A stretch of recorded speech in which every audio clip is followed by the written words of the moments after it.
looking, I'm looking on different information in regards of, Sumerians, Shuma or Shinarians, actually, in regards to the Bible, right? In regards to the area of Shinar. And I'm really having, difficult. Actually, that's interesting. Actually looks like, I guess if it's the sun god, this is apparently, it says it's Utu or Shamash in regards to the sun god. Oh, interesting. But in any case, so we know there's a triad. I can find information about a triad, and you can see that triad again and again and again on, for example, this picture. Now that I have found other better pictures, but there you go with the triad. You have the moon god, the sun god, or the solar deity, and then you have Venus. And they're, of course, called other things and all that. So you have, Nana is the first, that's the moon god. Then you have Shamash, and then you have Ishtar. And in Sumerian language, that would apparently be Nana, that was Utu, and the last one is Inanna. So that's great, it's pagan bullshit, but, so they have this triad, and you see it, again and again and again and again, that you see this. Here we have Easter to the left, and Nana in the, the moon god in the middle, and the sun god to the right, and Venus to the left, this triad bullshit and all that. And again, you can see these pictures all over, it's like again and again and again and again. And I'm like, then I go to history in regards to Samaritans, right? And then they talk about this and that in regards to these gods and that god and whatever and all that. And I'm like, I want to know more about this triad bullshit, of this pagan triad bullshit. Apparently Easter or Inanna is the queen of heaven. It's just pagan bullshit again, as always. But I'm trying to draw, see what links I can find in regards to Roman Catholicism and this pagan, bullshit and all that. Of course, Queen of Heaven would be one, and of course, biblical things in regards of Queen of Heaven can be found in as well in the Bible, which is something bad. So yeah, you see one picture after another, and I'm like, there must be some information, and there's some text for these, and I'm like, why can't I find anyone talking about this? The information must be out there someplace, but it's like they're running around the topic, It's like taking it every single other direction than what I want, I just can't find any, then they talk about, then they're discussing in regards to how the boat of Noah was actually looked like, because we have these other stories and this and that, let's just go by the Bible, right? Yeah, okay, so we have other supporting stories out there. As I understand, we actually have over 100 stories worldwide talking about a flood, and, having things like 8 people, the bird, things that are, there has some things that are not the same, but you also have these things that are the same, which is interesting, of course. And then it looks like the fleur-de-lis or whatever in regards to France and all that. That seems to actually also go back to the first civilization after the flood. In regards of Shinar, pagan triad, I guess, So that might actually just symbolize the pagan triad. Oh, anyway, so, yeah. Of course, you see pine cones as well being used and all that. And then, of course, you see the moon god in regards of, the Mohammedan, moon god and all that. That's, of course, interesting. Seemingly to be a link there as well. Of course, there's some variations in regards of, Allah doesn't have any, children, apparently, according to the Mohammedans. But it seems like he actually might have had that in the past. I'm not entirely sure. It's, again, I'm trying with the information that I just don't,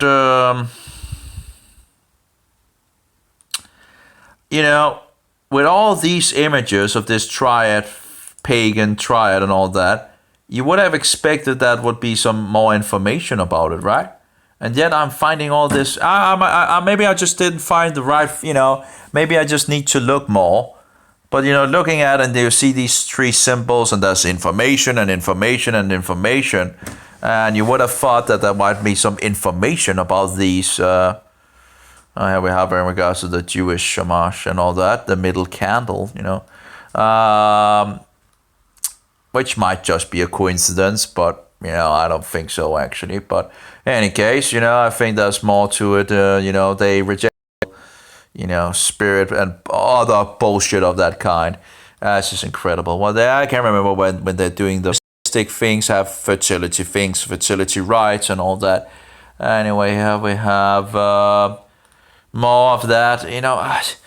I just don't understand why I can't find information. Hey, if anyone sees this video and in regards of information about this triad, according to the Wikipedias, we have a triad, as we have the Britannica talking about the triad, the Shamash, Sumerian Utu, in Mesopotamian religion, the god of the sun, the solar deity, who with the moon god Sin, Sumerian Nana, and Sumerian would be Shinarian in regards to the Bible, in regards to Shinar.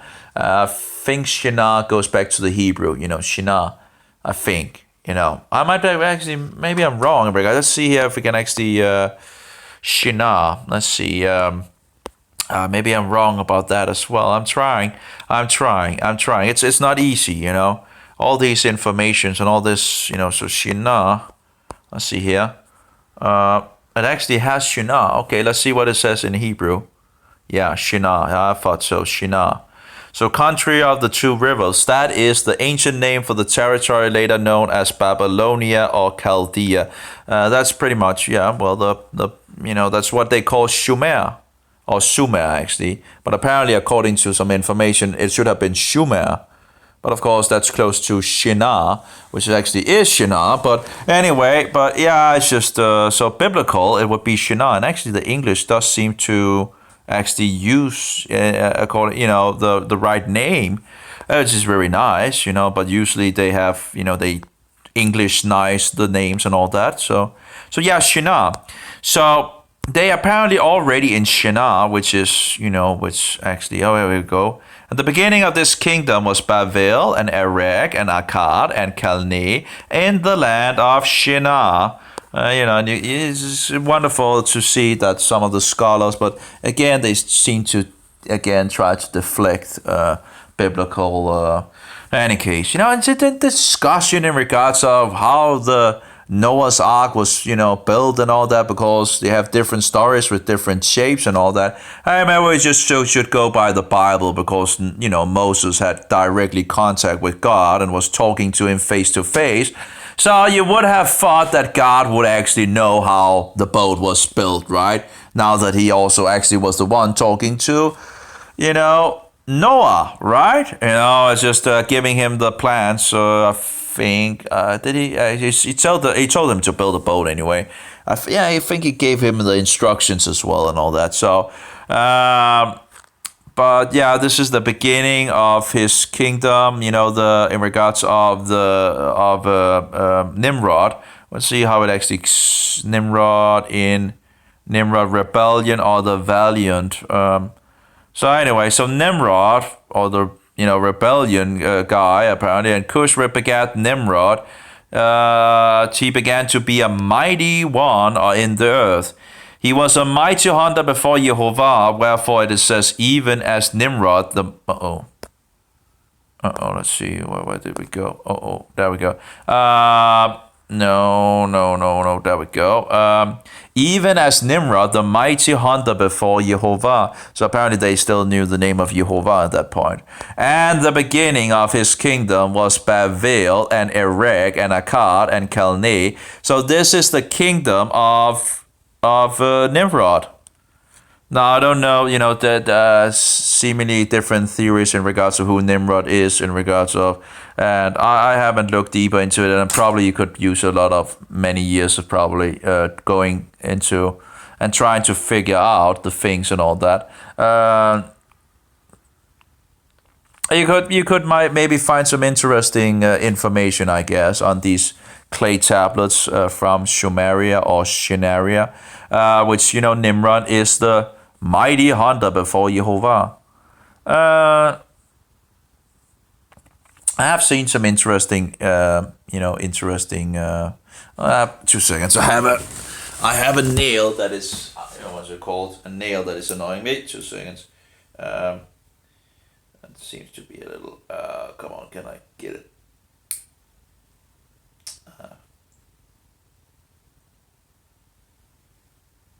That's a little hard to get it. Okay, I think we got it. Just a little annoyance. So you could probably, if you go look at the Sumerians or the Shinarians, you should be able to find Nimrod somewhere, because he is the first king that makes up the. The name might not be totally, as like Sumer or Sumer instead of Shinar and all that.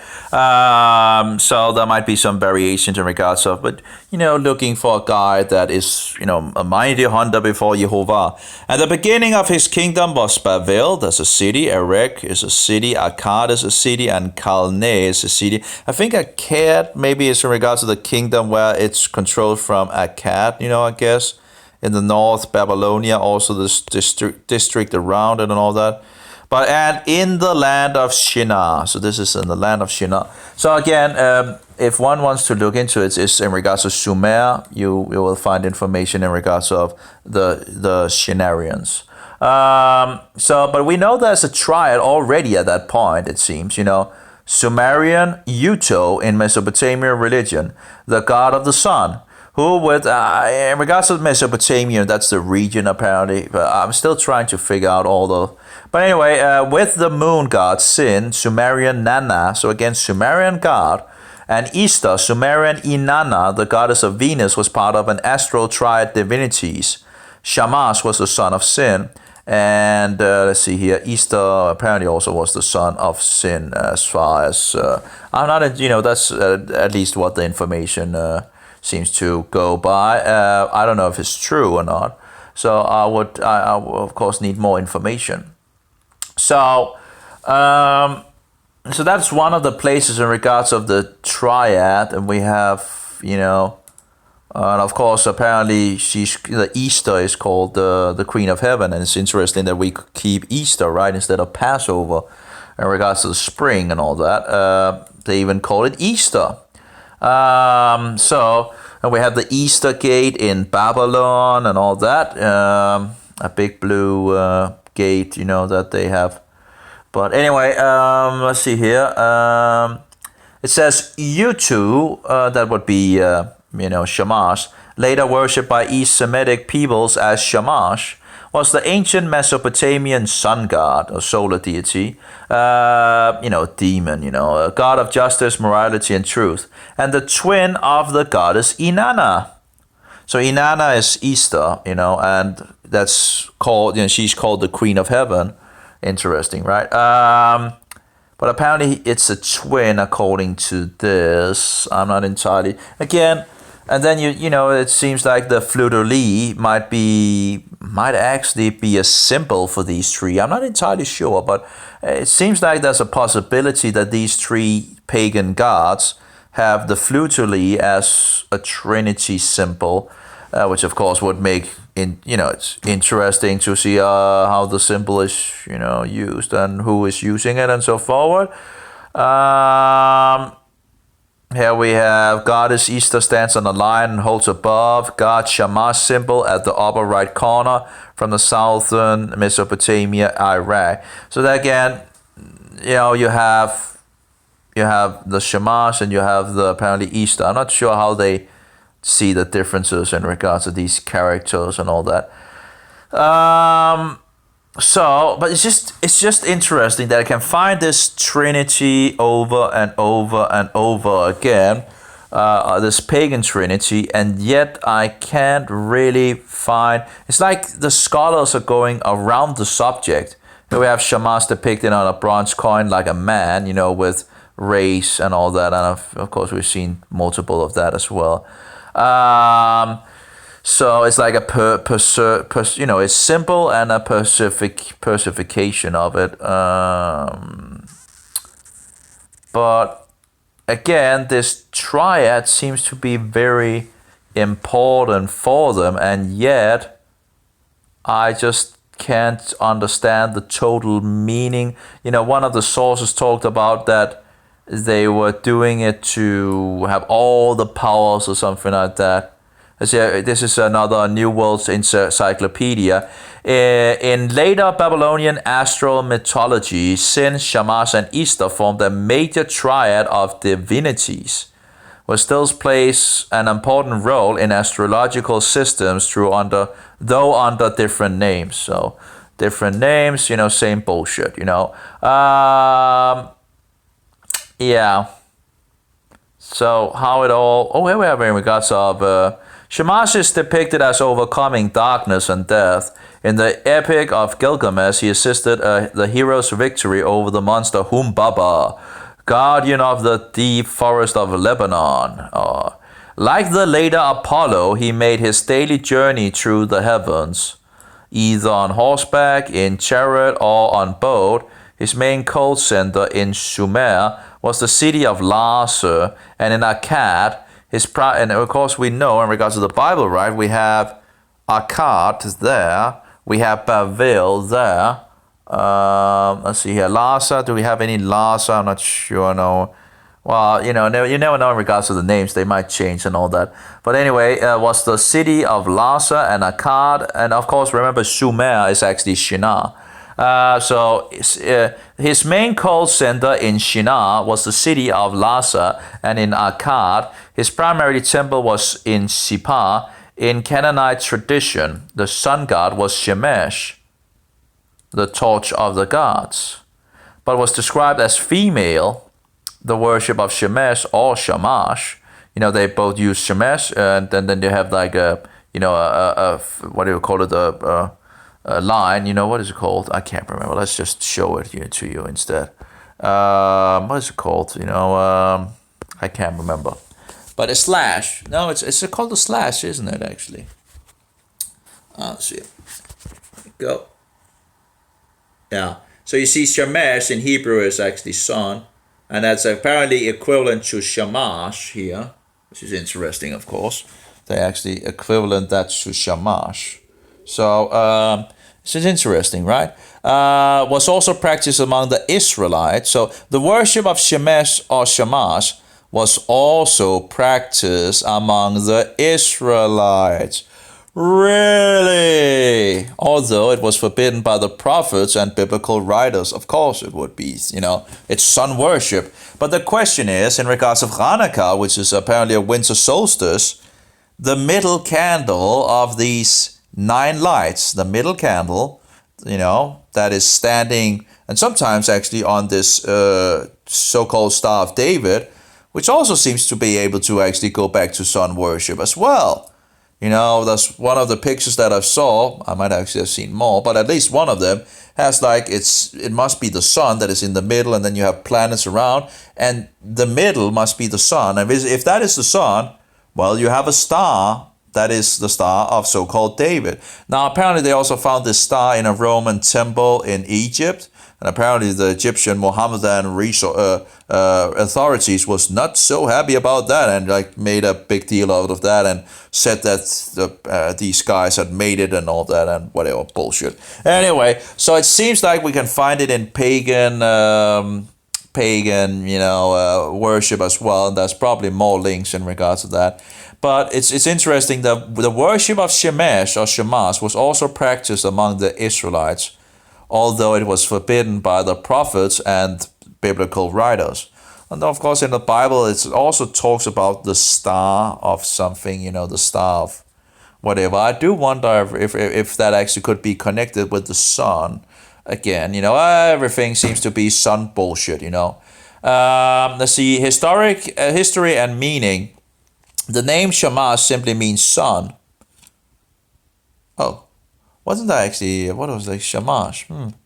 That was the Queen of Heaven. That was Inanna. That comes from, it was like Nin, Inanna. That I think it was Nin and Anna. That means, that was something in regards of, Queen of Heaven, pretty much. It was a little different wording, but I can't remember. But anyway, both in early and in late inscriptions, Shamash is designated as the offspring of Nana. Now, the Nana is the moon god, in the Mesopotamian pantheon. Apparently, the moon god had as his number 30, and they thought it was in regards of the month being 30 days, around 30 days.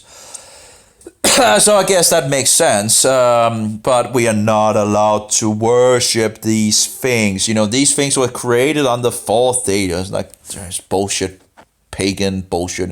Anyway, in the Mesopotamian pantheon, that's the gods. The many gods and all that. Nana, known as Sin in Akkadian, generally takes precedence over Shamash, since the moon was both the basis of the calendar and associated with cattle. As farming came to be to the fore, the sun god came to play a gradually increasing role. Okay, associated with cattle as farming came to the fore. Okay, since the moon was both the basis of the calendar and associated with cattle, as farming came to the fore, the sun god came to play a gradual increasing role. So, So, when they used cattle and all that, that was the moon. And then apparently when they went for farming, the sun god apparently became more prevalent. But the thing is, you have the triad of these. You have the moon, you have the sun, and you have the Easter star thing and all that, which is called the Queen of Heaven. Anyone calling anyone Queen of Heaven in our days? Anything in regards of Roman Catholicism and Mary? Oh yeah, that's true. Oh yeah, oh yes. Anyway, the two chief centers of sun worship in Babylonia was Sippar, represented by the mounds of Abu Haba, and Lhasa, represented by modern Sankara. At both places, the chief sanctuary bore the name Ibarra or Ibarra, meaning shining house, in allusion to the brilliance of Shamash. The temple of, they're already added, This is not even, this is not so long after the worldwide flood, and they're already added it with this bullshit, I have to be kidding me. How wicked are we people? We just run, after Satan again and again and again. What is wrong with us? What is wrong with us? Us people down on earth, running away with demons every time, have to be kidding me. And this is after a worldwide flood that has just wiped out. And apparently these people seem to have known about the flood, at least some of them. And I'm like, you just know, and they just fix this flood in regards to that pagan deities instead of actually in regards of Jehovah. They just make up, Satan, it's just incredible how he deceives us. And how we just, running, how can Noah was alive 350 years after the worldwide flood, and these people are running away with demons, It's just Shem was alive. What was how many? 502 years after the flood. It's like 98 years on before the flood and 502 years after the flood, and this is what the people do. They could just have gone to Shem and talked to him, Hey, Shem, what was the problem? Yeah, well, 502 years. 502 years they had the possibility of going to Shem and talking to him and saying, what was actually happening? And yet, they must not have wanted to know the truth. They were children of, they wanted to go back into darkness. It's incredible. How wicked are we, At both places, the chief sanctuary bore the name of Ibarra or Ibarra, meaning shining house, in allusion to the brilliance of Shamash. The temple of Sippar was the most famous, but temples to Shamash were erected in all large population centers, including Babylon, Ur, Mari, Nippur, and Nineveh. Of course, Nineveh, I can't remember, there's something in regards to Nineveh that he might actually conquer or whatever. I can't remember. There was something in regards to Nineveh as well. And of course, it becomes a great city and all that in regards to the Assyrians and all that. But yeah, I think that was something in regards of Nimrod and Nineveh, but I'm not entirely sure. At least it was created at some point. Maybe out of the land. Okay, out of the land went forth Ashur and built Nineveh. Okay, it's Ashur. So Ashur is I think from Shem. Well, where was Nimrod from? Nimrod was from Cush. Where's Cush coming from? I can't remember. There's so much. And built Nineveh and the city of Rehoboth and Calah. So they built three things, and I guess that's the Assyrians are. So and of course, in regards of history, Nimrod is, and they're building this. I really need to read that book again, to get remembering these things better and all that. So Shamash in the Epic of Gilgamesh. In the Babylonian Epic of Gilgamesh, it is with Shamash's blessing and support that Gilgamesh and his companion Enkidu traveled to the forest of Lebanon to slay the forest guardian Humbaba. Here the heroes act on Shamash's behalf to enter the realm of darkness, conquer the monster who protects it, and takes home its treasure in the form of the farmed cedars of Lebanon. Gilgamesh beseeched his mother to pray for him to Shamash for protection. So here we see, I guess here we see something in regards of Shamash. So here we, and the thing is, all these scholars and videos on Shinar and all that seems to be talking about so many other things than the triad, that I see in, pointed out in the Encyclopedia Britannica and the New World Encyclopedia and probably others in regards of a triad. Let's see if they have triad here. No, okay, no triad it seems here. But it's talking about these different gods and showing the different symbols as well as usually you see the different symbols again and again and again, and there's a lot of pictures from apparently these civilizations. So again, apparently they again turn to the sun god according to this. But again, we already had this Trinity thing, and here's a Wikipedia of the family tree in regards to Inanna, possibly also the daughter. Okay, so they actually also say only Inanna, possibly also the daughter of Enki, of Enlil, or of An. So it does seem they have some problems if it's also, because they talk about Nana and they make a link in regards of Nana down to Inanna, which would be Easter. But and actually Utu is actually not from Nana according to this. Utu is from Enki according to this. Enki born to Mama, and then I don't know what it means when it's like a stripped. It says it's like a family tree, So apparently, here we have Utu and Utu. Okay, so but this is okay Utu. Okay, that would be then Utu in regards to Shama. So we have Utu and Utu. So I guess one with two T's and one with one T. Okay, so Utu seems to be coming from Nana, and Nana is the moon god. And Inanna is said possibly also the daughter of Enki. But how it can be daughter of Enki? In regard, who is Enki? I don't know. Enki, that's over here, born to Mama, but possibly also the daughter of Enki.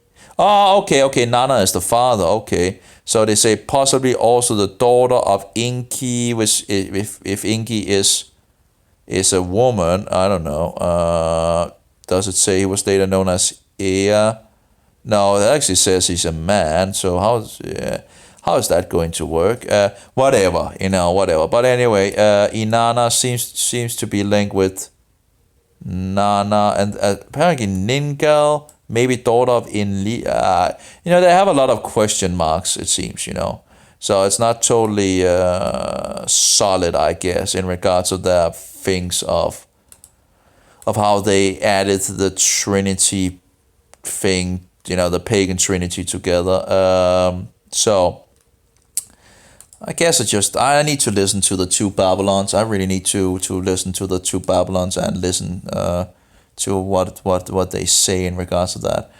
I have found the link for the British Museum, so I could write to them and ask them about what is the link between these three, because I can see in regards of the encyclopedias that there is a connection in regards of the triad. The thing is, when people saying, they're attacking the two Babylons, and again, I haven't read it, so it's a little hard to, but in regards of attacking in regards of a trinity, and then you actually look it up and you find a trinity, a pagan trinity.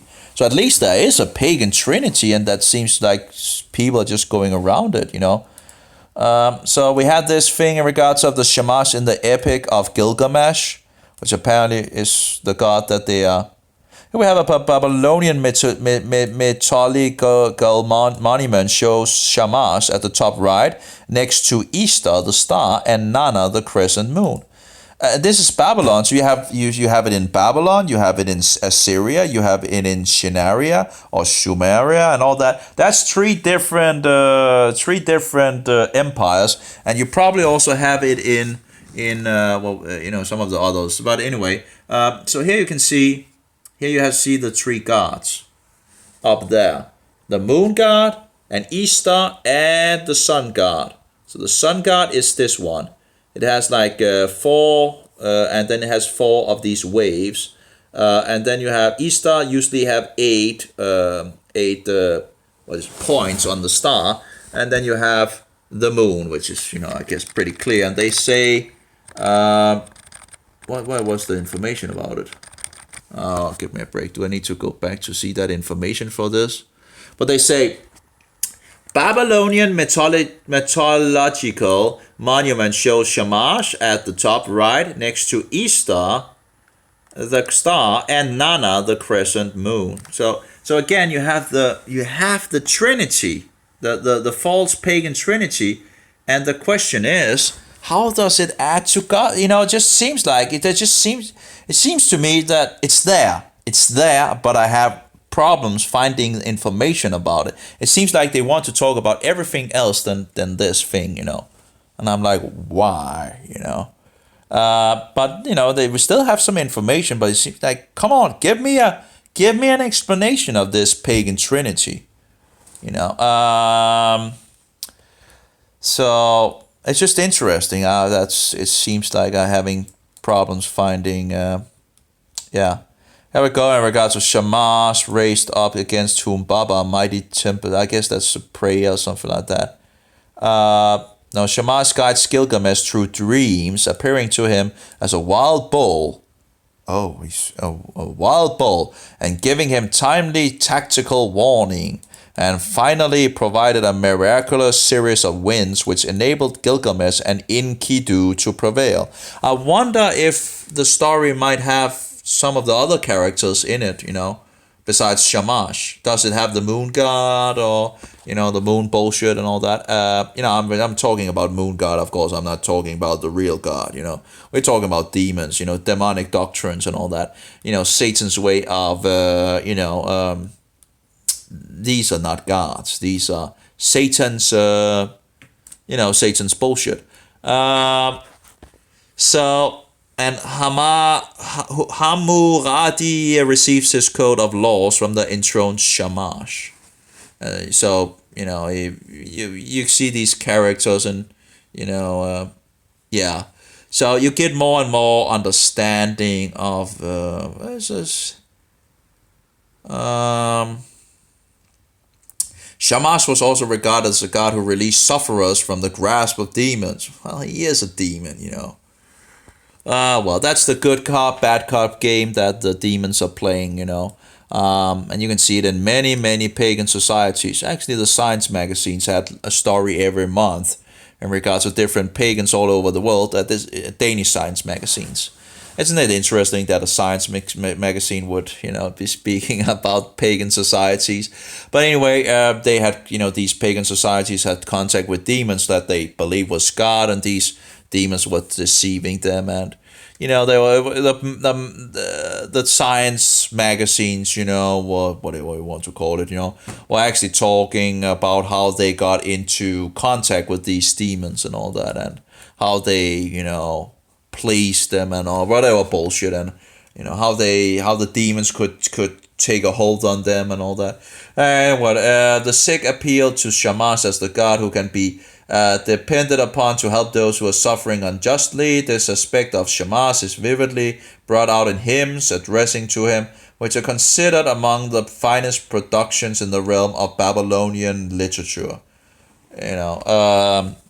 So here, that's one of the songs says, to his devotees, Shamash was sovereign over the natural world and mankind, much like the later monotheistic deity of Judaism. The following excerpts from the work known as the Great Hymn to Shamash is prime example to this attitude.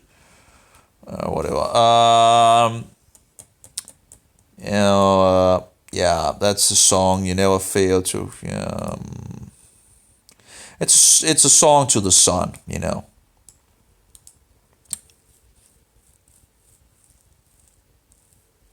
But it's bullshit because, of course, the sun was created by God.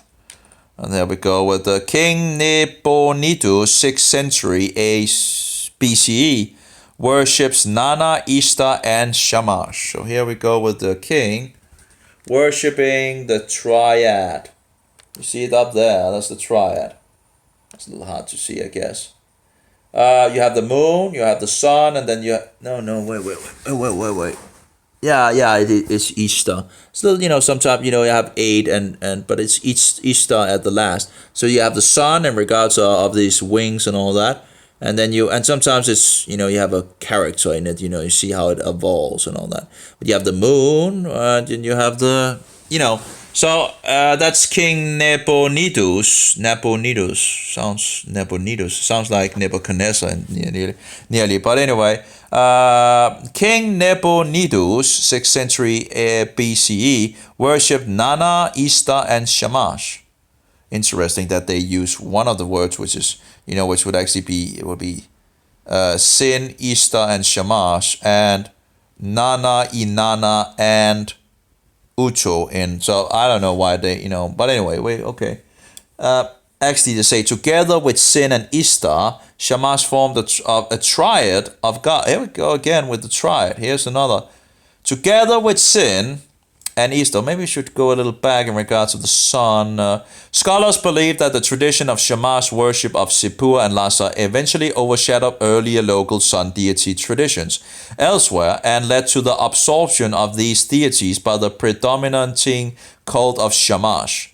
In maturing Babylonian pantheon, pantheon like the different gods and all that, these minor sun gods became attendants in Shamash service. Included among them are attendants Ketu, Mesharu, and Bunene, his chariot's driver, whose consort is Atkimak. Other sun deities such as Nanuta and Nergal. The patron deities of other important centers retained the independent existence as certain phases of the sun, with Ninuta becoming the god of the morning and springtime, and Nigel the god of the moon and the summer solstice. Okay, the summer solstice. Okay. Together with Sin and Ishtar, Shamash. So there we go. Together with Sin and Ishtar, Sin in regards to the moon, Ishtar in regards to Venus, and Shamash in regards to the sun. Worshipping the stars and the planets. I don't even know I guess they don't. I'm not sure that they even saw it as like planets as such, just stars. But I don't know. I think they could have probably have just looked at them as stars, but I don't know. But I think that could be a possibility, But anyway, together with Sin and Ishtar, Shamash formed the triad of gods, which completed that even older trinity of Anu, Enlil, and Ea. So that's another trinity, apparently. So what is the trinity of Anu, Enlil, and Ea?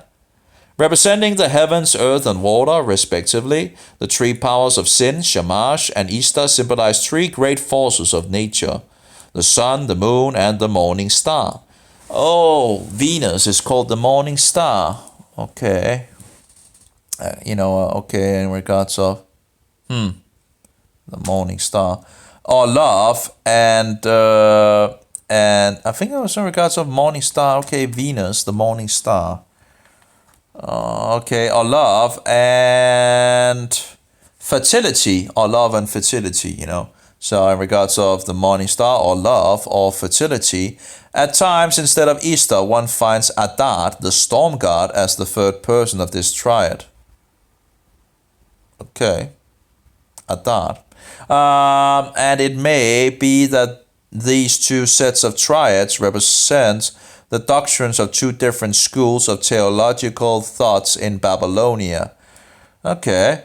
From the time of Hammurabi onward, the triads of astral deities were placed under the dominion of the supreme deity of Marduk, who inherited the position of the kings of the gods. To the west, in Canaan, Shamash came to... it's like a dot. To the west in Canaan, Shamash came to be known by the name Shemesh, which means in Hebrew sun, and took on a feminine character, with Baal Hadad playing the predominant role. Actually, in regards of the Seventh-day Adventist guy, he talks about Baal Hadad in regards to the sun and the moon. When they come together, he's told about it becomes Baal Hadad. I'm not sure if, let's see if we can find some images that might support that. Yeah, we do have one at least. I think we actually might have more than one. Here we have 1, 2, 3, 4, 5, 6, 7, 8. 1, 2, 3, 4, 5, 6, 7, 8. It looks like the symbol of Easter, actually. And then you have a thing that looks like a cookie with a cross, which apparently also go back to sun worship. If you have this guy a cross, apparently seems to go back to sun worship as well, which is interesting as well, where the Roman Catholics are getting a cross fixed on their forehead, which, as I understand, actually goes back to paganism again, which probably in regards of, and if the symbol is actually a sun, the Tau is different. The Tau is pretty much a cross, But of course, we have crosses. It evolves into just a cross overall, like this one we have there. So I guess one have to be careful in regards of, But anyway, but it was used, it was seemingly used. If you search on solar disk, I think it is, you get a lot of where you see the cross, and also the Anyway, we went through it yesterday as well on a video. But here we go, searching on Baal Hadad. Apparently, we get this symbol with a sun, with I guess the victory thing. Actually, it's interesting because don't we actually see these? I think actually in regards of the Nazis, actually there we see the thing around that on the Nazi belt as well, right?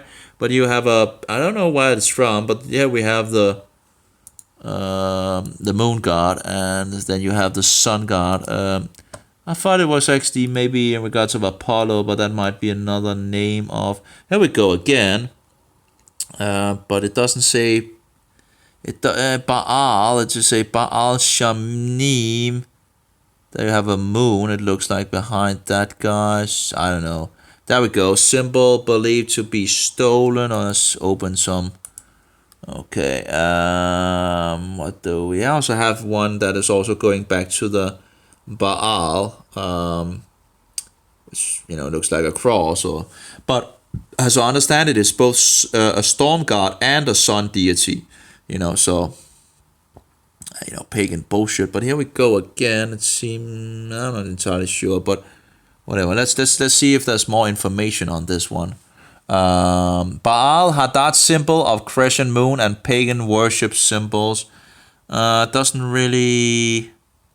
Oh, that's the picture of the.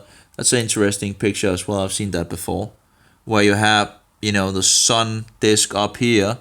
It looks like actually two sun disks, and maybe there's one more in the. I don't know, but it seems like and they're writing something on it, and I guess you have the chief here or something like that, and then you have the people underneath it. You also have a tree here, and they're all looking up to the the pagan god, apparently, which apparently has seemingly having two. I'm not sure. It's a victorious stele of Naram Sin, king of Akkad. Okay, so the Akkadians seems to also have had 2250 BC, brought from Sippur to Susa in the 12th century BCE, restored in 1992 CE, in regards of Paris, apparently, in regards of you have a tree and you have people looking up for this, bullshit. But anyway, so let's see here what we have more. So we have this one, which again, which you look at the Roman Catholics. But again, you see it. You may have the truth behind, the truth about Roman. Again, when you talk about Christianity, like when Hitler talked about Christianity, that our organization is in regards of a Christian, this and that. You have to remember this Roman Catholicism. There's a difference. Here we have the crescent moon in regards to the Mohammedans and all that. Mesopotamian symbol. Yeah. Baal Hadad. Okay, so. Yeah, let's see if we can get some more information. Let's see what it goes to. Symbol believed to be stolen by the Islams, or that's the Mohammedans, from the pagans centuries ago. Symbols have an extremely profound effect on human mind and soul and can make deep connections with the less powerful imprints about the subconsciousness, whatever bullshit. Anyway, so apparently they believed that, according to this source, that the Mohammedans was, stealing it from the pagans. But the thing is, the Mohammedans was pretty much pagans before they became pagans, in regards to the Mohammedans, So you have the people in the area of Saudi Arabia, which is already pagans, and they just became pagans, They just collected together in one pagan religion instead of having multiple pagan religions. So here we have the sun above it, and here we have the a divine so-called tree and the sun god above it and all that bullshit, and you have more of that. There's and more than enough of that, right? All the bullshit, and this, of course, the snake has a way of and. I think that's actually a picture of Easter, if I remember correctly. And naked with unclean animals and all that bullshit. Here we have in regards of small sun worship and all that. And the snake and the symbol of reincarnation, I guess. So reincarnation is utterly bullshit, pagan bullshit. I did find an interesting thing. Here we have the fish thing again. You see the Roman Catholics with their fish hat and all that. Where we have more snakes, of course. And the sun above the snake and all that. And the tree, a divine tree, just keeps on going with this bullshit. Utterly bullshit. The coming of Nibiru, and sun disk above it and all that. Anyway, it's pagan bullshit. One of the things that maybe I shouldn't actually have closed that down. Can I actually open it up again? Yeah, it's wonderful. This browser is wonderful. Sadly, it's just so slow on my old computer. But here's one of the images that I found that was very interesting, and we're going to look at that. In regards to the cookie Jesus, right? Sun worship. It's all sun worship. Let's see here. If we can find it. It's a little slow. I do have a lot of tabs open as well, but that's. Let's see here. Here we have the false cookie Jesus of the Roman Catholics, by the way. They put it in this sunburst around, And sometimes the sunburst has like two different, like in regards of paganism, where you have, where like they're like doing this, and some are straight and all that. But of course, then this is their cookie god. This is what they worship. This is what they worship. It's bullshit. It's pagan bullshit. That is what they worship. The Roman Catholics worship a false Jesus. This is their false Jesus. This is their Jesus. This is bullshit. This is pagan bullshit. And people have died because they didn't want to accept that bullshit of the Roman Catholics. People have been burned and slaughtered and so forward because they wouldn't accept their false god of the cookie, the wafer god of theirs. But anyway, look at this. This is an old, I thought it was actually made of metal, but I'm not entirely sure. It looks like metal anyway. But this is from the ancient Egypt Firenze sun disk amulet. So apparently the Firenze actually, might be made of clay. It just doesn't look like clay to me. It looks like, but maybe it is clay. But in any case, if it's clay, it has been keeping pretty good, But amulet, I'm not sure in regards of an amulet, it actually looks like something you usually an amulet is something you have, like a necklace, right? 600 BC, sold for $250. What does that look like? An eye of Horus connected with sun worship. You have the moon. You have the sun cookie. It's the sun cookie from Egypt. Anyway, so that was interesting find, I think, because there's a lot of bullshitters out there that want to deny the connections and all that. I guess they might be working for the Antichrist, the Roman emperor and all that. And here we go with the what is it called? The triad? I'm not sure what it's called. This thing that he has in the hand. Apparently, you can see that on other, also in regards to Roman Catholicism, it seems. But that's the storm god, and the storm god, as I understand it, is also the sun god. And actually, there was some information that it could change in regards of different. Again, it's pagan bullshit. It tends to evolve, but look at this. It looked like a a bun or whatever in regards of a cross, right? And then you have the thing, and then you have. But actually, in the middle, actually looks like it has 8, so that might actually be. I don't know. I still don't know the connection in regards of Easter and. If it is the Trinity thing, the pagan Trinity, Baal Hadad symbol of crescent and all that. There we go with the Baal Hadad. Yeah. But yeah. So yeah, symbols, more symbols. Connecting the dots, I guess. But this is actually Bacchus. So. This is Bacchus, a false god, as I understand it.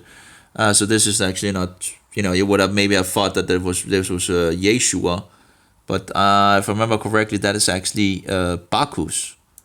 And you see the moon. You have the moon up there. I do wonder if Bacchus is a name for let's see here, Bacchus. Let's see, god. Let's see if we can find any information, god, about Bacchus. I think wasn't he the wine god or something? This is a Roman god of agriculture. Okay. And wine and all that. Okay, so that's Rome apparently. Different name. I don't know why they would put him on a cross or such. But you have a moon, 7 stars. Not sure how that goes in hand. Then we have Apollo, apparently. Look at what he has around him. And you can find a lot of these sun discs around solar deities. And what does Roman Catholics have? They put the sun disc thing. Well, actually, that looks like a cross he's holding in his hand. We have, there's a lot of, okay. Serapis, that's the snake again. Satan has a way of making his. There we go. This looks like a cross, he said. Christians were accused of taking their worship practices from him.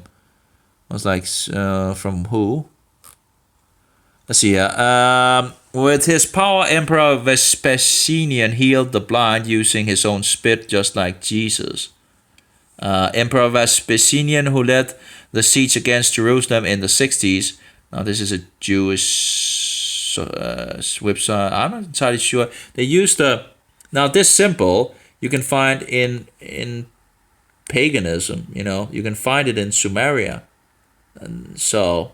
Of course, this is the menorah of, that's correct enough, and this is a fish and all that. The question is this symbol, and that is the symbol you also see on the middle of the 9 Hanukkah candles thing and all that, and you have the shamash. It's called the shamash, which of course we know is, could be, it could be a link in regards of the sun god, right?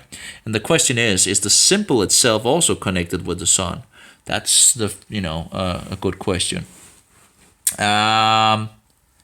So New Serapis, when recognized as the new Roman emperor in Alexandria, 2 Egyptian commoners, one blind and one lame, claimed to have a dream from Serapis and asked Vespasian to heal them with the same relucances as Jesus.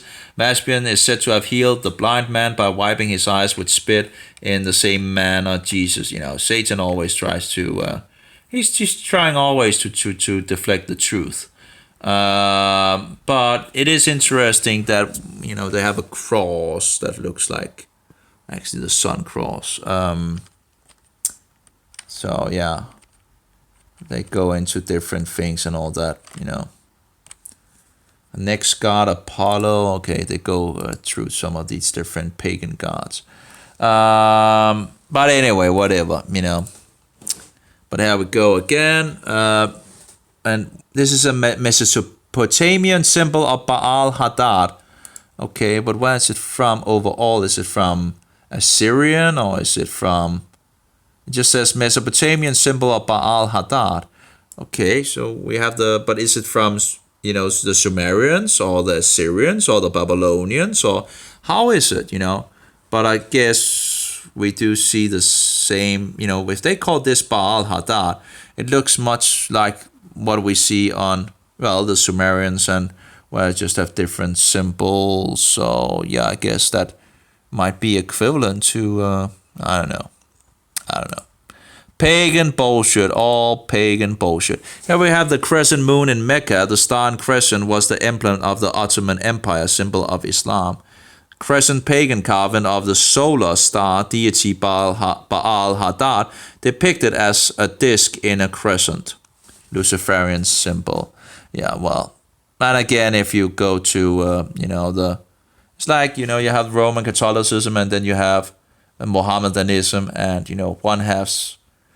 pretty much the moon, right? And the other has the sun. Well, actually, sometimes sun and moon. Sometimes they have the moon inside the holder as well. But anyway, yeah. And there we go, symbols again. That we have seen those on Samaria and all that. Baal Hadad, pagan symbol for the sun and moon gods. Well, yeah, so... actually, we're talking about, we have Roman Catholicism. Baal worship, it's not just an Old Testament story, it's alive and well. In regards of the Baal bullshit, Roman Catholicism. Yeah, I don't know.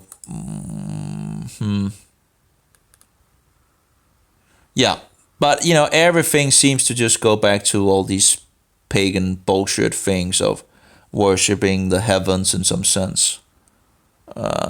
Yeah. So here we have the Trinity again over there. So I don't know how they connect it all in regards of, if you take Roman Catholicism, you would have the sun, right? And that would represent Shamash, or Utu or whatever, the sun god. Then you have the moon god. And then you have Mary as Easter, the Queen of Heaven. And then, but, I don't know. Maybe there's some variations in regards to these things because, I I guess I'll just have to read the two Babylons and see what he says about it, what he found out. The thing is, the truth doesn't change. The truth stays the truth. So even if you write something like long, long ago, it stays the truth. And we can learn a lot from the Protestants because they had been in Roman Catholicism, so they knew Roman Catholicism. And a lot of people don't know Roman Catholicism and know how wicked it actually is, and now people are returning back to it. So even with their mistakes in regards of Protestants, we all have mistakes. The question is, are we trying the best to our ability to stand on truth? We have apparently Baal worship as a man and why wasn't that in regards to the sun coming actually as a bull? Of course it turned here we go with the fish hat actually, the Dagon fish bullshit. But that you can also see that in Sumeria, it seems. So and apparently they also had the Dagon bullshit in Canaan, I think. But again, it's just pagan bullshit spreading everywhere, right? Pagan bullshit. You can. I think you both can find this in Canaan and Sumeria. I've seen images of. Why is it turning to? But there was this image, Baal Hadad, actually it's a clean animal. It's actually, by the way, one of these. The hand of Hamza and all that. That's one of these Jewish bullshit things and all that. I have a lot of images of that, and I probably actually should delete these images. I also took an image of Mary and all that. The statue of so-called Mary from a Catholic church. I probably shouldn't have. I should probably delete all these images because. And of course now I'm sitting and making a video about all these pagan bullshit things and all that. The only reason I'm doing it is to get down to what is to figure out in regards to Roman Catholicism, and trying to find out how it connects with the pagan bullshit, so I don't know. It's just maybe I shouldn't do this. Maybe I should just go back to. It's just disgusting. You just see it everywhere. More, I guess that's Baal Hadad. I guess they might call it something else. Here we have Hadrian Denarius with something looking like the Baal Hadad. On his coin. I'm not sure if that is a Roman god or what, but of course the Mohammedans today have the flag with the moon and the star, right? So, and isn't Venus the star? Isn't that talked about Venus the star? So again, oh no, wait. I guess the moon god could probably also be fixed by a star. I know, it's just full of pagan bullshit. Oh, here we go with, interesting. Let's see. That's interesting. Let's see what we have here. Assyrian cylinder seal impression. Notice the sun resting on the crescent-shaped monstrance on the right. Yeah, notice that. So this is from Assyria. We know that Assyria had a lot of. We have 7 again in regards of over there. That's interesting because we just saw that in regards of Bacchus as well. But anyway, okay, so we have the sun sitting on a crescent, right? So A, E, B, let's see, B. From the stele of Ur-Nammu of Ur, 2112 to 2095 BC. The solar blaze is the sun god Shamash, placed within the crescent of the moon goddess Nana. Oh no! Nana is not a female. That would be as far as as far as the lexicon it says it's a male. So, but anyway, so we have number C, the golden calf worshipped by Israelites in 1446 BC, and it would then have had a solar disc on top of it. Yeah, okay. They came out of Egypt, right? So, A, B, C, D. Number D, was the Egyptian cow goddess Hathor or Isis? Okay, I don't know. Let's see here. Also, okay, so it goes down to number D. Okay. E, Assyrian. That's this one. Assyrian style relief of King Barakah from Assyria, 8th century BC, have this solar deity Baal Hadad shown as a disc in a crescent on a pedestal. So that's from Assyria, apparently, from the 8th century BC. And F, medieval Roman Catholic monstrance from Hotzendorf, Germany, on the host wafer god can be found the letters IHS, referring to Isis, Horus, and Seb. Well, that's but some say it's the names of the beginning names of Yeshua, but of course we know they hide things and all that. But anyway, that's the false cookie god of the Romanist, the papist.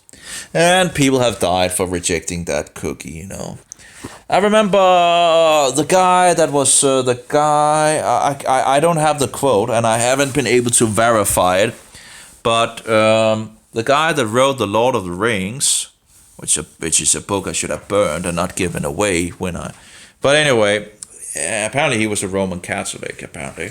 But he was apparently trying to convince the other guy, which is also, as I understand, it was popular as well. But anyway, so he was trying to convince him to become a Roman Catholic. That was this story about. And he said, this Roman Catholicism is everything in regards to all the paganism that we love and all that this is the pinnacle of paganism, collected together in regards to Roman. He used this as an argument why the other guy should become a Roman Catholic, There's all the things that we love, in Roman Catholicism, It's just the pinnacle of paganism that, that's also a very interesting quote, Sadly, I haven't been able to find it again, but it was Tolkien talking, according to the source that I remember, it was Tolkien talking to the other guy that is, also widely popular, but I can't remember his name. But I haven't, I fell over the source at some point, and I haven't been able to re-find the source. But it was interesting that he used the argument that, this is the pinnacle of paganism, Roman Catholicism, to try to convince him to become a Roman Catholic, and apparently he became a Protestant instead. I still can't remember the name of him. And one of the first things, I didn't want to have the Lord of the Rings book either when I turned around. That was one of the things that I wanted to get rid of. But I should have burned it, I should have burned the book. I shouldn't have even, and I didn't know he was actually a Roman Catholic, I guess that makes sense. But yeah, it was Tolkien talking to the other guy. I'm sure, the name comes up here and there because a lot of people apparently loves this other guy and all that. I haven't really read anything from him, but overall, not really, at least not really gone deeper into that subject. Again, you can use a lot of time and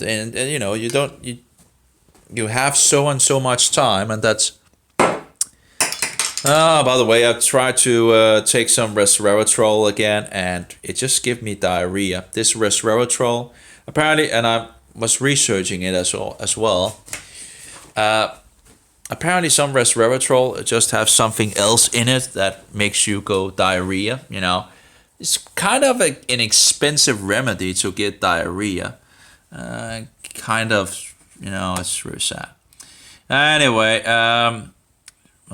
sorry, I got off topic here. So, here we have a Syrian-style relief of King Barakah from the Syria 8th century BC. That's in regard. Note the solar deity Baal Hadad shown as a disc in a crescent. So it's a little hard to see, but they have a close-up there. So there we have the sun and the moon in, and apparently they call it the Baal Hadad. I'm not sure where it gets the Baal Hadad name from, because we also see something of that in regards to Sumeria. So yeah. So how does that go together? I'm not entirely sure. Incredible. So much pagan bullshit. I don't know, what do we have of information in regards to Baal Hadad? Do we have Wiki? We have Wikipedia Hadad. Hadad, Hadu, from Akkadian or Ishkur, Sumerian. That seems to be a little different, you know. Was the storm and rain god in Canaanite and ancient Mesopotamian religions. But as I understand, he was actually also a sun god as well. If I remember reading some that he could be the storm god or the sun god and other things, as I understand it. Here we see Assyrian soldiers carrying a statue of Adad. You know, bullshit. You know, god of weather, hurricane, storm, thunder, and rain. I also think it was something in regards to the sun. But then again, you know, why would you have the sun in the moon in regards if it doesn't have anything to do with the sun, right? You know.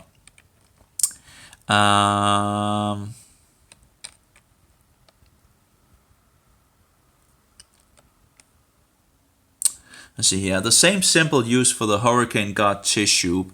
Hadad was also called Pidar, Rapia, or Baal Siphon, or often simply Baal, Lord. But this title was also used for other gods. The bull was the symbolic animal of Hadad. Well, we also see Shemesh having the bull, it seems, you know, coming as a bull to apparently as whatever, you know. He appeared bearded, often holding a club and a thunderbolt while wearing a bull-horned headdress. Hadad was equated with the Greek god Zeus, which actually is remember, that is actually also in regards to sun god worship. The Roman god Jupiter. Okay. I wonder if that would be, no, I don't know. But that seems a little, I think Zeus actually is also related to sun god, you know. Again, it's all pagan bullshit. It's all pagan bullshit, you know.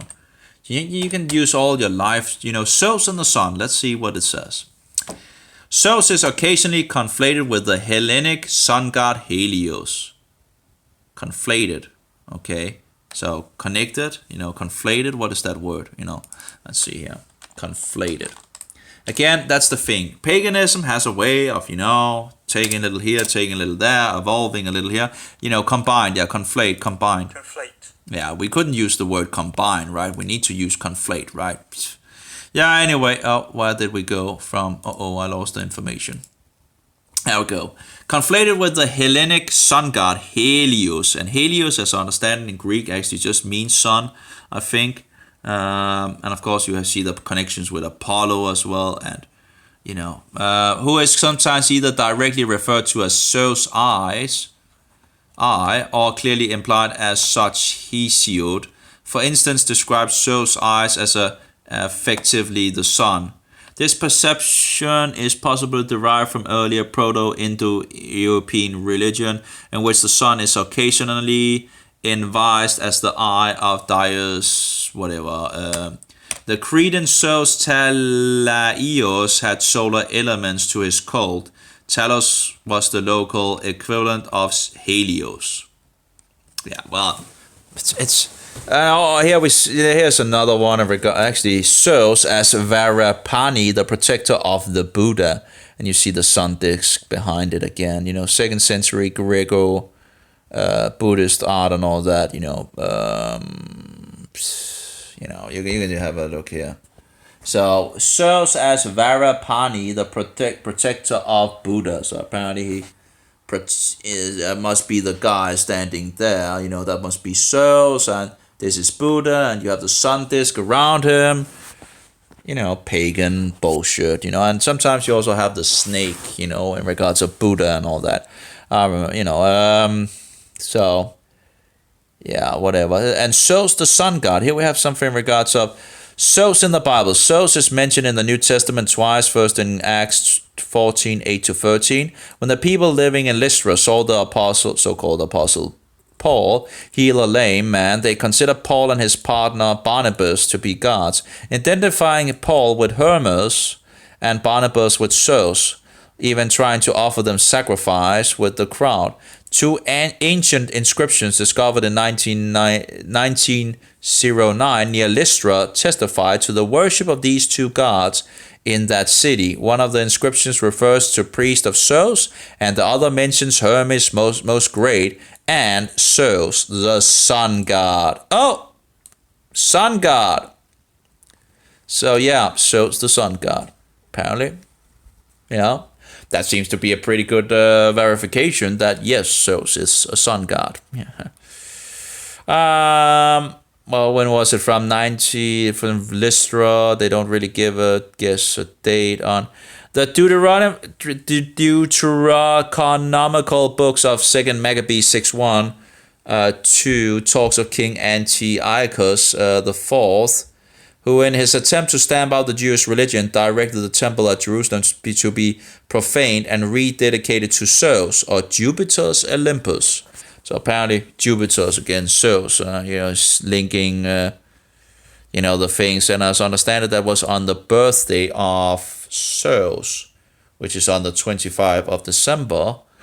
It's a winter solstice festival, anyway.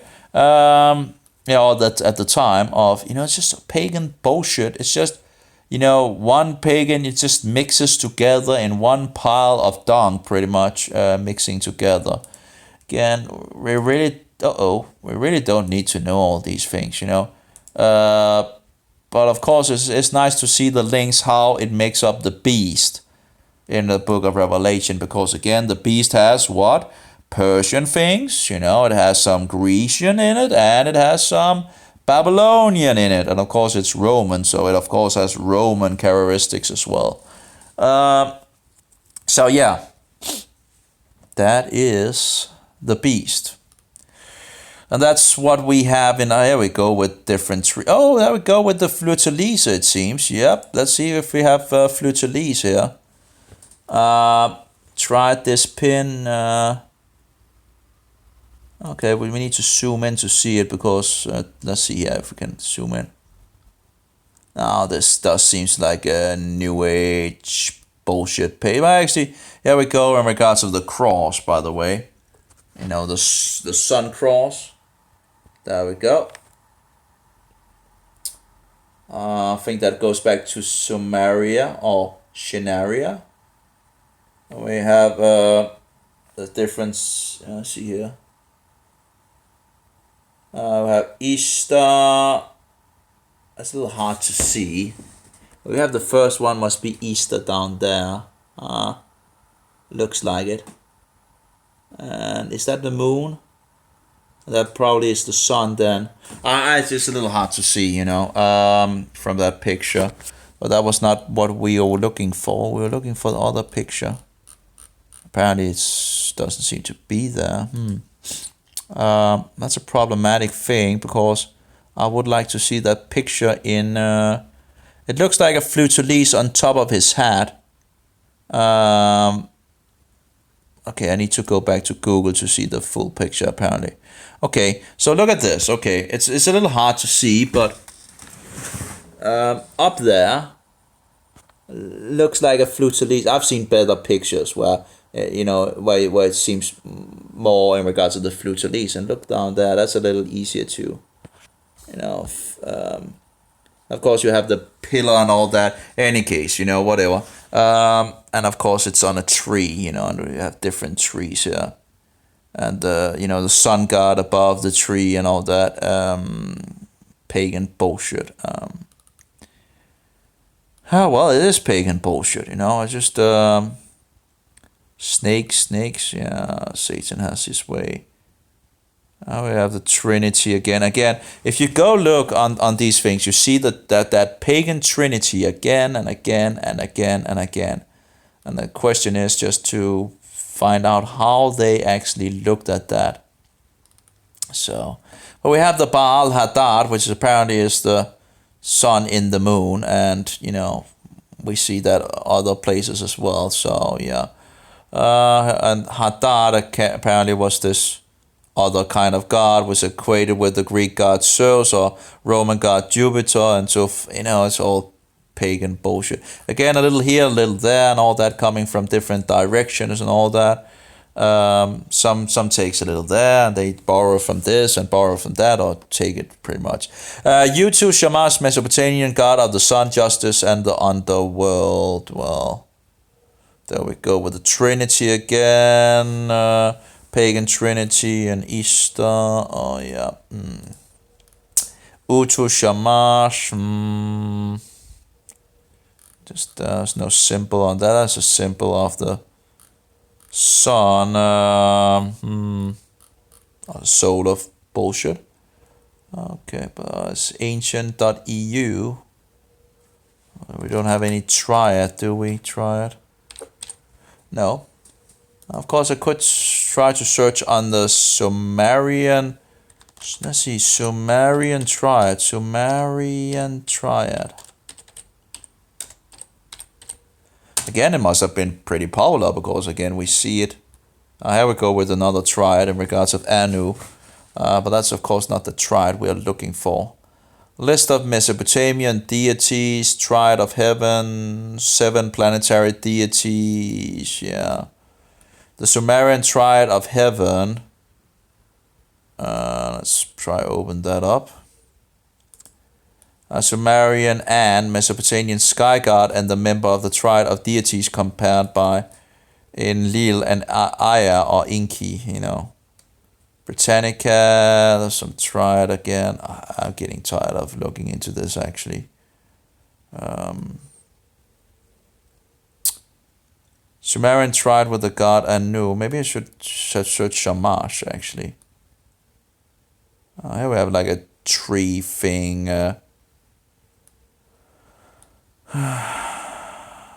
Well,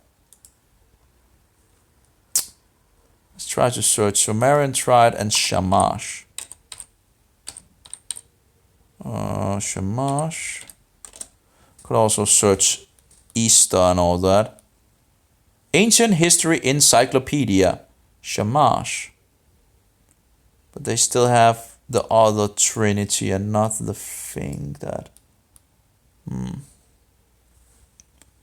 In Sumer he was worshipped as, this is ancient pages, together with Sin and Ishtar, Shamash form the triad of gods, which completes the even older. Okay.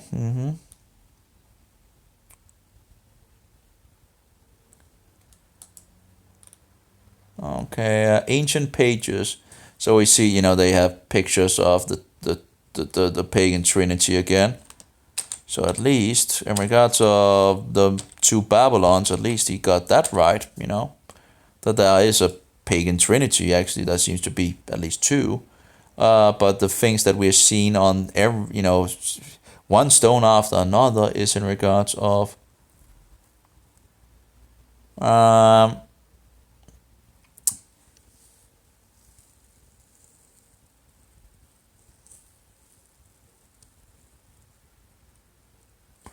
apparently Shamash was the goddess of Aya or something like that, according to this.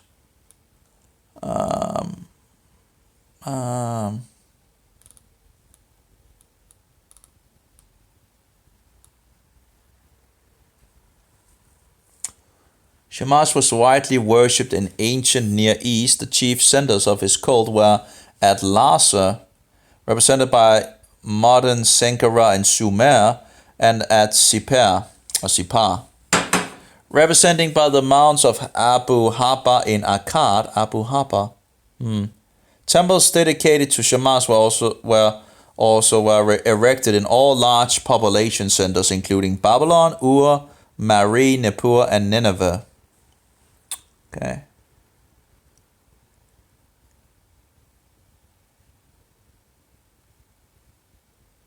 Well, I have a picture of it. Babylonian at the time of Hammurabi. Um, was that where Shemesh gave him the law or something like that? I don't. I just. I'm getting tired of this bullshit. In Canaanite tradition, the sun god was Shemesh, the torch of the gods, but was described as female. You tend to, evolving here a little here and a little there. The worship of Shemesh or Shamash, they use Shemesh and Shamash in regards of the, uh, was also practiced among the Israelites. Also, it was forbidden by the prophets and biblical writers. Yeah, wonder why it would be forbidden, right? Worshipping pagan gods and all that. Wonder why that would be forbidden, right? Yeah, just give me a break. Icon of Shamash, and there we see the, where there's a man in the middle. You see the bird, the wings and all that bullshit. So again, different ways of Shamash was also the brother of goddess Easter. Is often pictured with a disc that symbolized the sun, like the later Apollo. Yeah, because Apollo also, can also be found with, in the sun. Or actually as a sun symbol. Anyway, he made his daily journey through the heavens, either on horseback, in a chariot, or a boat.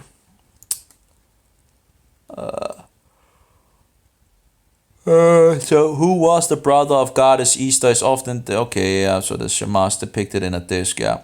Icon of Shamash, or possibly Ashur, Assyrian relief, 8, different name, I guess, same, I don't know. Together with Sin and Easter, Shamash formed the triad of gods, which completed the even older trinity of Anu, Enlil, and Ea, representing the heavens, earth, and water. Respectively, the three powers of Sin, Shamash, and Easter symbolize three great forces of nature, the sun, moon, and the morning star, or love and fertility. Well. So apparently that was another trinity as well, Tablet of Shamash, whatever. We see the three symbols again for it and all that.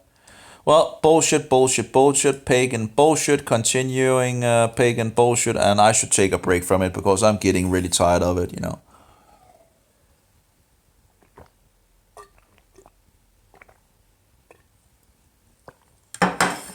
It actually says the following is a list of the gods of the Mesopotamian pantheon, but as the Mesopotamian people worship between 300 and 1,000 different gods, it is by no means a complete listing. Well, I guess the Hindus are also having their many bullshit gods and all that. Here we see a list of so many. Dagon was apparently one of them.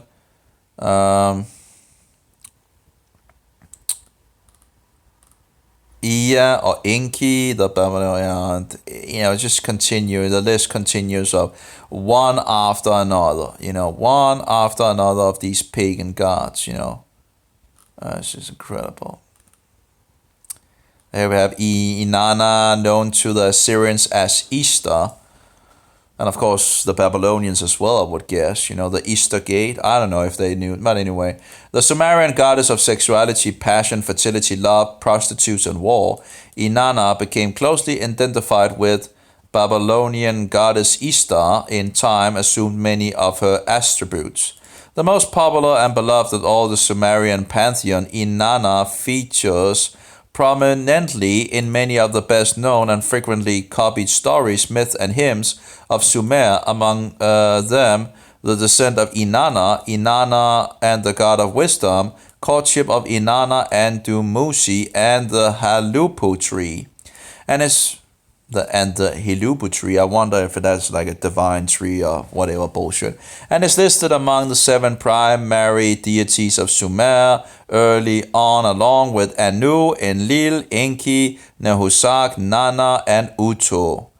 I guess all of these different gods might have, so-called gods, might have had in regards to the planets, in regards to those 7 planets. I'm not sure, but 7 primary deities. I would think that would be in regards to the planets.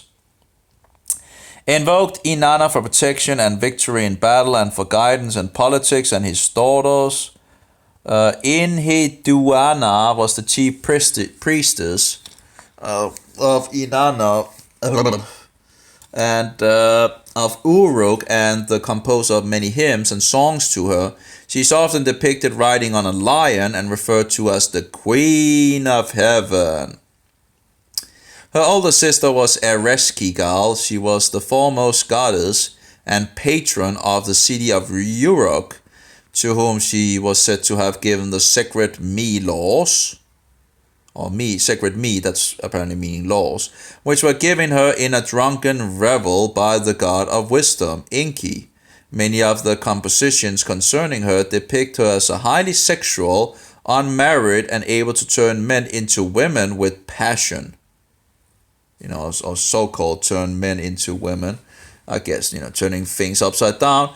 She was associated with the planet Venus. In the myth of Etana, she is referenced as Inina, and early on was considered the twin sister of Uto, or Shamash, the sun god. The twin sister of Uto. It's just... we actually have Easter, which would be the same as Inanna. Let's see. Easter, the Babylonian version of the Sumerian goddess Inanna, only more sexualized. Okay, so this is okay. In the Epic of Gilgamesh, he tried to seduce King Gilgamesh. She repulsed by him as he lists her many faults as a fair weather lover and calls down the bull of heaven to punish the king. See Inanna, whatever. Again, it's just all pagan bullshit, so many different. Here we go. What is this? This Queen of the Night. It looks like that looks like Easter again. Let's see. A terracotta relief known as Burney relief from c. 792 to 750 BCE, depicting a Babylonian goddess whose identity is not clearly established. Well, it looks like Easter to me, pretty clear, she's exact same image, how can't they see it's like... Anyway, she has been identified as both Easter and Inanna, or as Ereshkigal, as well as with the demoness Lilith, or Liltu or Lilith. She is depicted as a naked woman with wings, holding the rod and rings of the power. Oh, that would go with the rod and rings of power, standing on 2 lions and flanked by owls.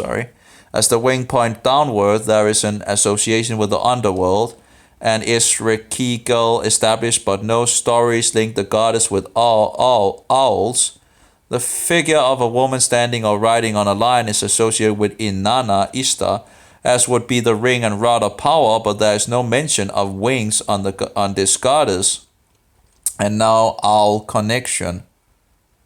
But I've seen other pictures where they say it's Easter, so it's just bullshit. Anyway, so this goddess had no owl connection. Liltu, who caused pregnant women distress and made women barren, or at least made it difficult for them to conceive, was closely associated with the owls, but not with wings, lions, nor the rod and rings of power. The identity of the Queen of the Night therefore remains unknown. Well, it looks like Easter to me, so, but whatever.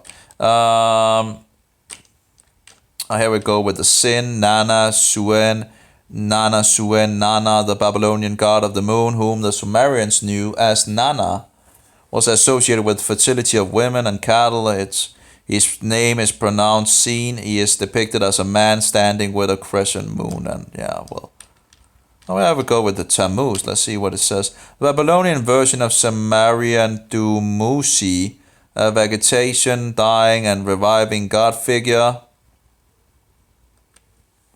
along with Gisiti, also a dying and reviving god figure. He guards the gates of the gods in the myth of Apada. I wonder. Who was the, the father of Tammuz and all that, and But apparently dying and reviving God figure. Interesting. Tammuz. There's some talks about Tammuz actually, but that doesn't seem to be the Trinity that is shown, right? So it's a little, but I guess, whatever pagan bullshit there is, it's just, you get tired of it's just a wave, it's just an ever-ending thing of different bullshit, Maybe I should just close the things down and stop researching this, Or, maybe listen to the two Babylons and see what he says. Maybe there's something that could unlock some of the things, I don't know. Here we go. That's I don't know. Yeah, whatever. Different informations here and there, right? So we have Bacchus bullshit. Solar deity. Yes, lots of solar deity bullshit. Inanna.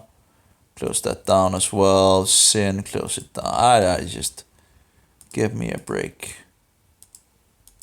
I'm not sure how it all gets together, but apparently, when people are saying that there's no, Trinity, pagan Trinity, and all that, that's at least bullshit, because at least we have found two, it seems like. So, yeah. We also, of course, have the shamash in the middle of the 9-candle thing, which is not biblical either. You use the middle shamash to light the other candles at the time of the winter solstice.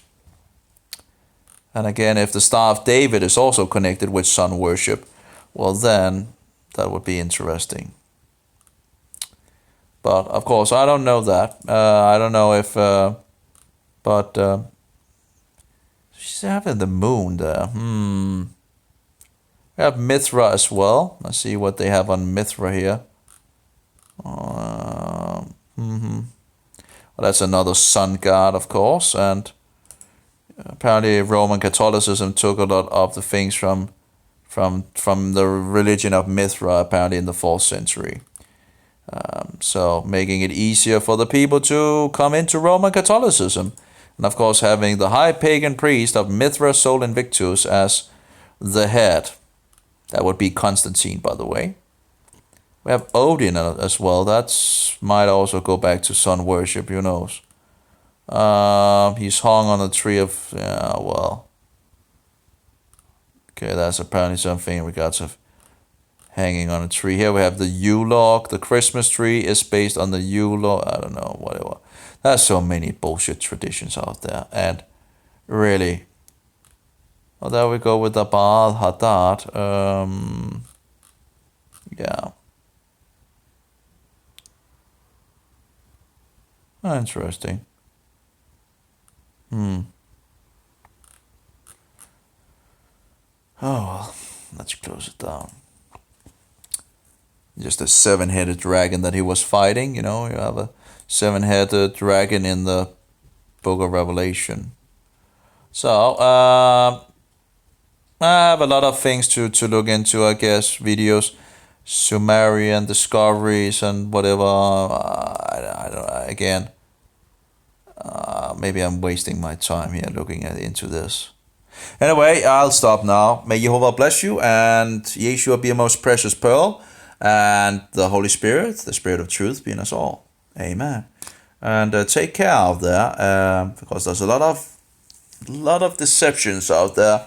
Satan is doing his best to, get us off track. Anyway, have a good one. Shabbat Shalom.